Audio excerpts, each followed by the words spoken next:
नमस्कार दोस्तों। आज मैं आपके सामने एक बहुत ही इन्फॉर्मेटिव वीडियो ला रहा हूँ। जो टॉपिक है उसका नाम है avascular necrosis of hip joint. Avascular necrosis of hip joint इसलिए बहुत कॉमन हो चुका है क्योंकि बहुत से पेशेंट जो हमें इस दौरान देखने को मिल रहे हैं, these are due to secondary to COVID infections. आइए जानते हैं इस बीमारी के बारे में। वैसे देखा जाए तो हिप जॉइंट, जिसको हम हिंदी भाषा में कूल्हे भी बोलते हैं, ये हमारे बॉडी का सबसे बड़ा जॉइंट है।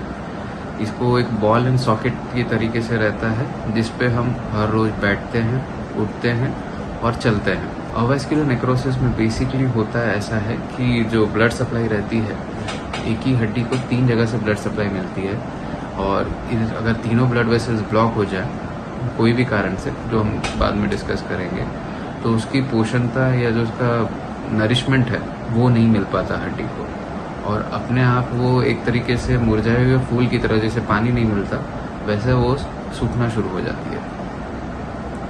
Over the period of time, मतलब जैसे जैसे दिन पास होता है, पहले तो सिर्फ मुरझा जाएगा, सिर्फ पेशेंट को थोड़ा दर्द होता है, लेकिन धीरे धीरे वो हड्डी गलना भी शुरू हो जाएगी क्योंकि पोषण नहीं मिल रहा, और उसी तरीके से पेशेंट का पैर भी छोटा होगा, घिसना भी शुरू होगा क्योंकि ऊपर की परत निकल जाती है, और इसके साथ पेशेंट को चलते में भी दर्द होता है। अब ये होता क्यों है? इसमें 2 से 3 बहुत से कारण हैं, लेकिन सिंप्लिसिटी के लिए मैं आपको 3-4 कॉमन कारण जो समझाना चाहूँगा।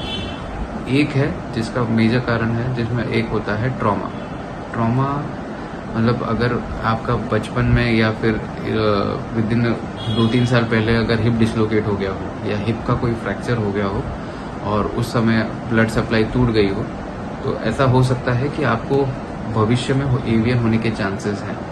दूसरा कॉमन कारण है हैवी अल्कोहल इंटेक। ऐसा पाया गया है जो लोग कंट्री मेड लिकर, मतलब देसी दारू, more than 400 ml per week अगर इतना कंजम्पशन होता है तो उनको भी हाई चांसेस है एवियन होने के। और थर्ड जो कॉमन कारण है जो हम डिस्कस करना चाहेंगे वो है स्टेरॉयड इंटेक। देखा गया है कि जैसे कोविड के टाइम पे सेकेंड वेव में या फर्स्ट वेव में, जहाँ लोग आईसीयू में एडमिट थे, जहाँ पे उनको लाइफ सेविंग मेडिसिन देनी पड़ रही थी, और जिसमें स्टेरॉयड एक बहुत ज़्यादा कॉमन है, तो अगर heavy pulse dose of steroid रहता है तो चांसेस हैं कि ये भविष्य में एवियन कर सके। उसमें बेसिकली होता है ऐसा है, स्टेरॉयड की वजह से जो हमारे बॉडी में शरीर जो फैट होती है वो ब्लड वेसल्स के अंदर चली जाती है, वो रक्त प्रवाह में अंदर चले जाती है, और आगे जाके हिप जॉइंट की जो रक्त प्रवाह को ब्लॉक कर देती है। तो ये ब्लॉक होने के बाद पेशेंट को दर्द और ओवर द पीरियड एवियन चालू होता है। फीमेल्स में देखा गया है कि फीमेल्स में भी बहुत से प्रेगनेंसी के बाद जब सेम सिमिलर सिचुएशन होता है कि जब हमारा हाइपोलिपिडेमिक स्टेट होता है, जब बहुत सारे वेट गेन हो जाता है, तो उसमें भी फैट अगर ब्लड में चला गया तो उनको भी पोस्ट प्रेगनेंसी एवियन होने के चांसेस रहते हैं। ये तो हो गए कारण। अब इसके सोल्यूशंस कैसे हैं?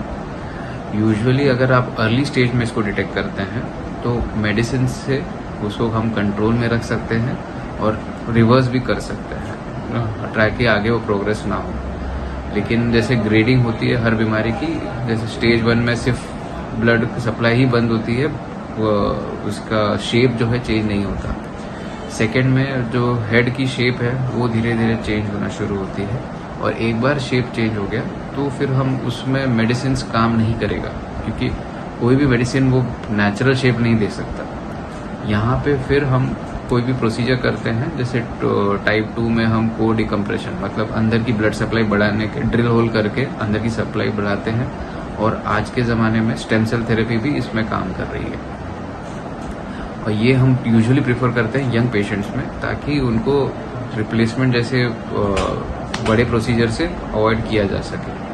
हाँ, लेकिन अगर 3 स्टेज 2B और 3 के बाद अगर हो जाता है तो उसमें कोई भी मेडिसिन काम नहीं करती, क्योंकि जॉइंट पूरी तरह से डैमेज हो चुका है, आर्थराइटिस ऑलरेडी हो चुका है, और उसमें अगर पेशेंट को फंक्शनली प्रॉब्लम हो रही है, आप अगर एक जॉब वाले हो और आप खड़े ही नहीं रह पा रहे आपके लिए, तो best thing is to go under hip replacement. तो इस तरीके से बीमारी और ये जो रहता है उसका प्रोग्रेशन भी डिपेंड करता है।